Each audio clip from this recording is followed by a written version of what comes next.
welcome. I am happy to meet on this great occasion, the Right to Information Day. It was established in 2002, recognized by UNESCO in 2015, and 6 years ago, the General Assembly of the United Nations proclaimed this day as the Universal Day of Freedom of Information.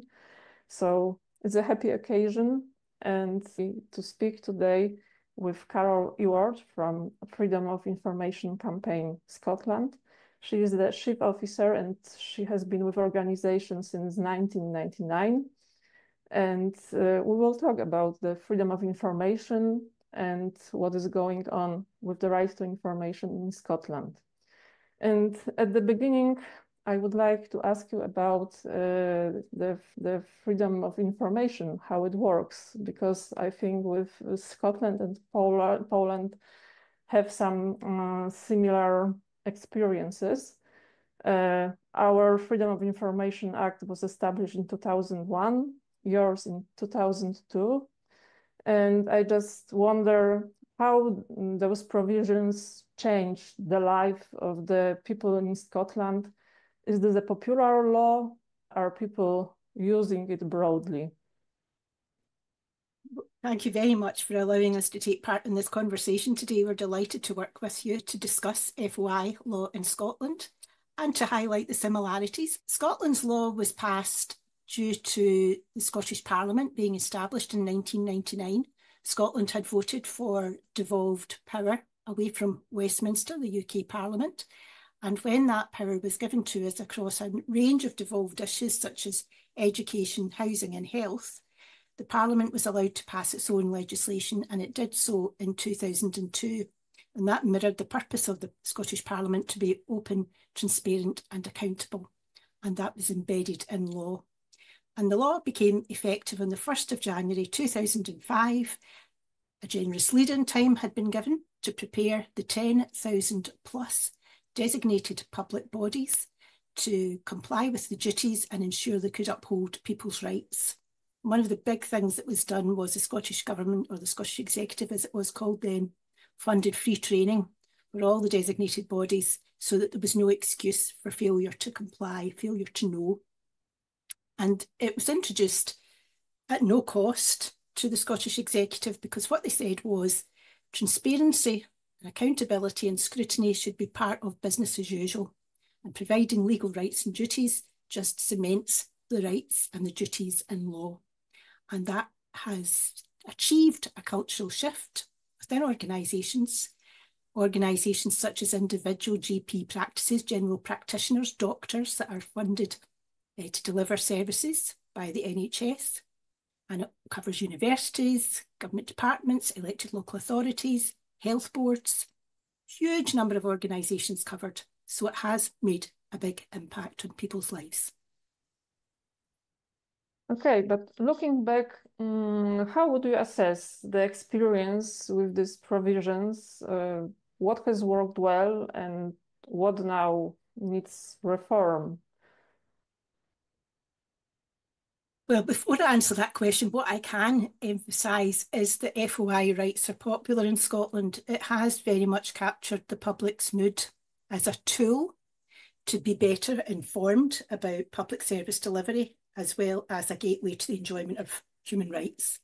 So, for example, independent polling, which has been repeatedly done, established in 2024, that over 90% of people agree that it's important for the public to access information from public bodies, and only 6% think it's a waste of money. So that's the lowest it's ever been in all the years of polling. And compare that to the popularity of human rights in Scotland, because the Scottish Human Rights Commission had independent polling in 2023 and it confirmed about only 48% of people think human rights are a good thing and believe with positive statements about it. So FOI is really a leader in terms of rights, respect and enjoyment in Scotland. A lot of things have worked well with Scotland's now 23-year-old FOI law, but very much identifying legal loopholes, drafting errors, operational issues So it's time for reform. But I think it's important to celebrate where the law is working. The general entitlement that anyone, whether you're in Poland or whether you're in Scotland, can make an FOI request is really important, that it's applicant blind. In other words, you don't need to, just because you're a civil servant or a member of the public or a lawyer or a GP, it doesn't actually matter. Everyone's rights are equal. The fact that you don't need to explain why you want the information, you just have a general entitlement, is hugely powerful. Make an FOI request for free, there's no charge, is really important. The fact that information requests are supposed to be answered promptly and no later than 20 working days, and that is very enthusiastically enforced in Scotland.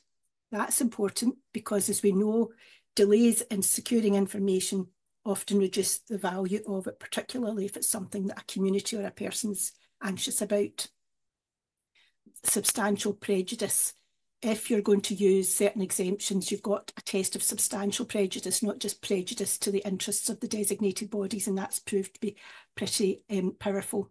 And also the general duty to advise and assist has proved powerful too, that bodies are under a duty to advise and assist requesters before they make an FOI request and after they've made an FOI request. So those are important parts of the architecture of FOI in Scotland. But of course there are problems. You would expect that for a piece of legislation that has been so enthusiastically used. The statistic is that we reckon about 1.4 million FOI requests have been made in Scotland over the last 20 years. So the problems are numerous. For example, a public authority can effectively delay answering an FOI request by seeking reasonable, so it's reasonable clarification. But certainly the kinds of cases that come across our desk show that very often the request isn't reasonable. It is obtuse, silly, sometimes they don't even make sense, and they can appear within about 19 days after 19 working days after the FOI request has been made. So the bill, which has currently been introduced, proposes that the clock is not restarted when a reasonable clarification is sought, it's just paused. So there is no advantage in waiting until day 19 to make the reasonable clarification request to the requester, because you gain nothing from it. So that's an important point. There's also another problem about public authorities failing to fund staff properly, to do the job, to comply with the law, meet timelines, apply the law robustly through continuous professional training. There is also the real big problem about the failure of public services to keep up with FOI designation. So at the moment, you have to be listed in the legislation to be covered by FOI law.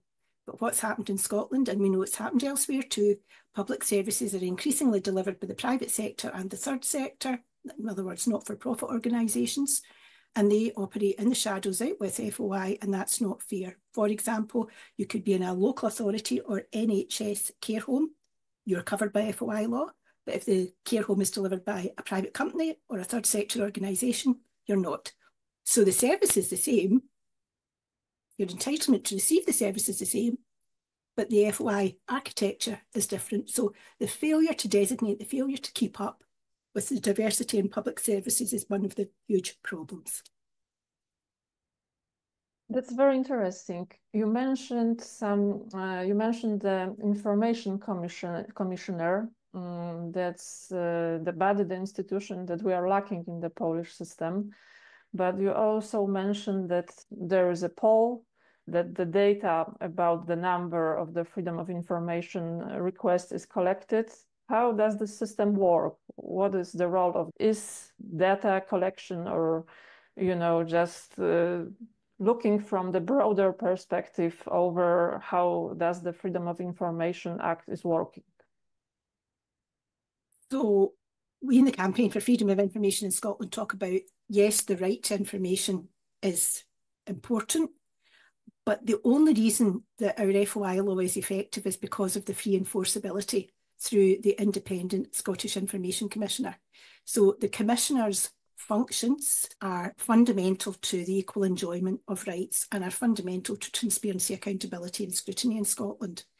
And from day one, when the first commissioner was appointed, there was some questioning as to whether or not the commissioner would enthusiastically embrace the full extent of their powers. And what we can say without any doubt is all four commissioners, because they're appointed for a fixed term, all four commissioners have embraced their powers enthusiastically, have proven to be curious, challenging and courageous in terms of their functions. And it's certainly something that we hope continues, because the whole system could fail if there was a commissioner who was timid and reticent about using their powers and standing up for rights and also upholding duties. The commissioner gathers statistics, and those statistics are available on the commissioner's website. It's a portal, so you can go on and check the performance of public bodies such as the Scottish Government, your National Health Service, boards, licensing boards that grant alcohol licenses. You can do all of that in real time, and it's accessible. You don't have a gateway, it doesn't cost anything. And the commissioner also, in terms of accountability to Parliament, produces an annual report. So that's a good way of checking what the commissioner has done, what the commissioner has spent, and what the commissioner's expectations are. Now, the commissioner is not appointed by the government. The commissioner is independent and appointed by the Parliament. And the Parliament has got a really important role to play here too, because if the Parliament fails to fund the office effectively, then that compromises the functions of the commissioner. So it is appointing a commissioner that's courageous. It's appointing sufficient funds to ensure the service can be delivered and the regulatory function can be delivered, and also not interfering with the independence of the commissioner, which is really important. The commissioner's functions are to hear appeals from members of the public. 79% of appeals are from members of the public. Although over 1.4 million requests for information have been made, only 3% engage some sort of appeal process. So it's a two-stage appeal. You can ask for an internal review to be undertaken by the designated bodies that you applied for the information. That review should be undertaken by someone not associated with the first decision. And if you still are unhappy, then you've got the right of appeal to the Scottish Information Commissioner, and less than 1% of information requests are appealed to the Commissioner. So it's a heavy workload, but there's also proactive responsibilities, because the Commissioner can launch interventions where they believe that the FOI law is not being followed. And currently we have a number of interesting interventions. There are only 4 levels, and there are 3 at level 3. So that's pretty serious stuff. The first one dates from 2017, and that's the Scottish Government itself. The Scottish Government has, for the last 8 years, failed to meet the standards expected in terms of routine compliance with the 2002 legislation. Another intervention has into Scotland's biggest health board, which is NHS Greater Glasgow and Clyde. And there's also a level 3 intervention into the Forth Valley Health Board. And when the Commissioner went public with the intervention in July, the statement reads, and it's on the website, so you can read it if you're inclined to. It says that their performance has been terrible, and that it should be a wake-up call to the Chief Executive to ensure that staff have the resources to do their job properly. So this is the pretty powerful interventions that if the Commissioner has evidence and the Commissioner has the resources, it can undertake, so that the public don't need to raise the issues. It's the Commissioner's oversight that identifies the problem. Okay, so as I understand, the body can also investigate in some way and gather the proper data and follow how the institution was responding to the request of the freedom of information. That's very interesting, and really, I think it would work well in Poland in some situations as well.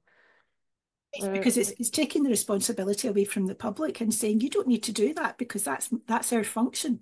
The function is in the law, and the function allows interventions to prevent bad practice as well as to react to bad practice? You mentioned, I know that you work with some MPs to introduce new bill. What are the key changes that you place in the law to make it better? As you can expect, we've got a long list of changes we would like to see in the law, but we have to be practical. I'll just give you a wee bit of context, though, about why the legislation has to be changed. In 2017, there was a unanimous motion at the Scottish Parliament for post-legislative scrutiny of FOISA, the Freedom of Information Scotland Act 2002. And that was undertaken by a parliamentary committee that eventually reported in May 2020. And it recommended legislative reform of FOISA on such things as designating private sector providers of public services, closing legal loopholes, a very robust and informative report based on written submissions and oral evidence, including from the Minister for Parliamentary Business, who has responsibility for FOI, and the commissioners and organisations such as ourselves. Now, in response to that, the Scottish Government promised to consult, and when it eventually did, it opted to go for non-legislative measures, which was inconsistent with the recommendations from the parliamentary report. MSPs at the Scottish Parliament weren't very happy about this, and Katie Clark, MSP, she said, if the Scottish Government is going to bring forward legislation, I will introduce a members' bill, and that's what she's done. And that was introduced on the 2nd of June this year. She was given permission to do that under parliamentary process because she had the support of a majority of the political parties in the Parliament. So it's not all party, but it is cross-party support for legislative reform. And the kinds of provisions that are in it are that it introduces an alternative process to designate bodies under FOISA, and the intention of that is to speed up both the pace and the range of bodies to be designated under FOISA. It also would provide for, it requires the appointment of FOI officers within each designated body so that they have the resources, the authority, the power, the status to fulfil the legal functions. It strengthens the enforcement powers of the Commissioner in certain ways, which are a reaction to the limits on the power so far. It also, shall we say, further emphasises the entitlement of people to receive the information that they request. As I said earlier, it also would provide for the pausing of the 20 working day response time if clarification is sought rather than restarting it. And it also, dismal provision in FOISA, which was due to an amendment, would have up to 60 working days to respond. And that sits very uncomfortably generally because you've got some of the most vulnerable children going to some of those schools. So they need extra protection, not less protection. But it also sits very uncomfortably with the UN Convention on the Rights of the Child and Corporation Scotland Act 2024, which means that the Scottish Parliament, people in Scotland should comply with the UN Convention on the Rights of the Child. And that means that their rights shouldn't be any less than adults. So everyone should just follow the 20 working day response time. So the bill has a number of powerful provisions. There could be other provisions in it that we would like to see, but there are 3 stages. First of all, getting MSPs to support stage 1, the general principles of the bill. Then it can move to stage 2, which is for amendments. And then it moves to stage 3, which takes place in the floor of the Scottish Parliament, and a majority of MSPs need to vote for it. Now, that 3-stage process is standard, but what is different about this bill is that there are Scottish Parliament elections in May next year. So the 3 stages of the bill need to be completed by early March. So we're on a timeline, and that is a worry because 3 stages for a bill talking about some robust changes, MSPs clearly will want to have a view on it. So we hope there will be enough time to serve people's curiosity about the bill as well as get it passed. So fingers crossed, because it's important to pass these changes before the new parliamentary election. The Polish Freedom of Information Act was passed in this way because it was in the end of the cadency of the parliament in 2001. So it was important also for them at that time to show that they are for the freedom of information, and they were able to do it. So fingers crossed and best luck for your work there. Thank you. We appreciate that. Yeah. Thank you. But I also wonder, because you are not only working in Scotland, you are also a part of the Access Info International Board. So you have been observing developments in other countries. So how does Scotland compare in international terms? Well, certainly we are very supportive of Access Info Europe and value the contact that we have with organisations such as yourselves in Europe and beyond. And just for the record, I have to state that Scotland did not vote to leave the EU. Scotland voted to stay in the EU. So it's been a huge challenge for us to get used to the new normal, which is that we are not in Europe. However, very much align with initiatives in Europe and the case decisions that Access Info has been driving forward there. And we are also very supportive of the Tromsø Convention at the Council of Europe, which is that kind of broader definition of Europe, which UK is still part of. So in terms of Scotland's status, because our FOI law relates to devolved matters, we're also covered in parallel with the UK FOI Act. So your question would also extend to UK provisions in some way. Yes, how the UK is seen, as well as the Scottish legislation, in a better press, as we say. It's rated more highly than the UK one. And that was recently confirmed by the Centre for Law and Democracy's latest rating exercise, which gave Scotland a score of 103 out of a possible 150 points. And I think it was about 83 for the UK one. Ours does sort of score better.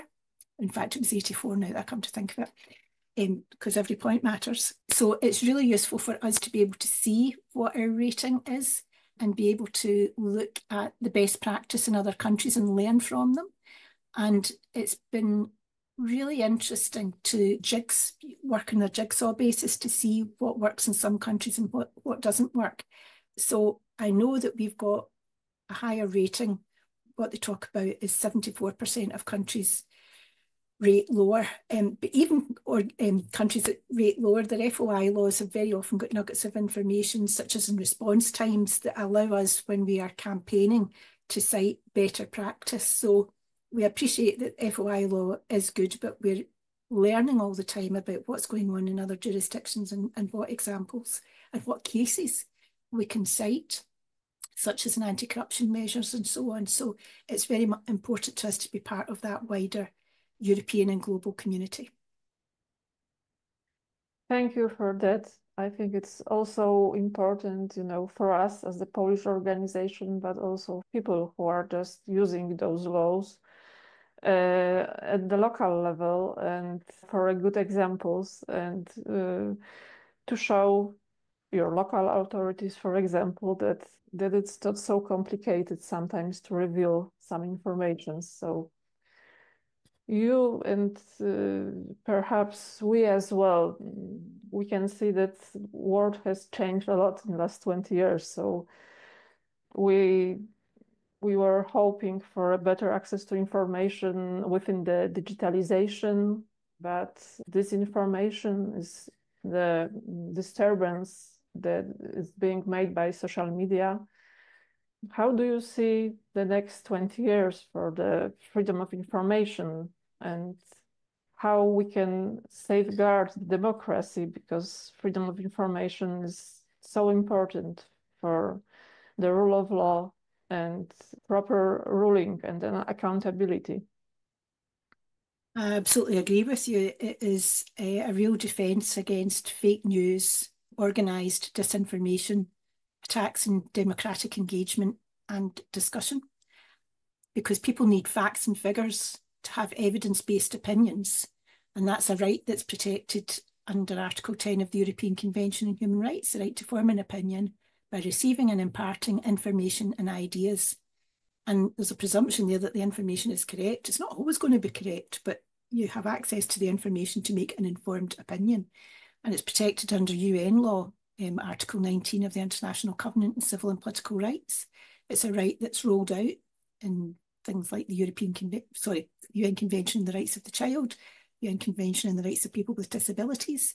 Fundamental to the equal enjoyment of rights is the right to access information.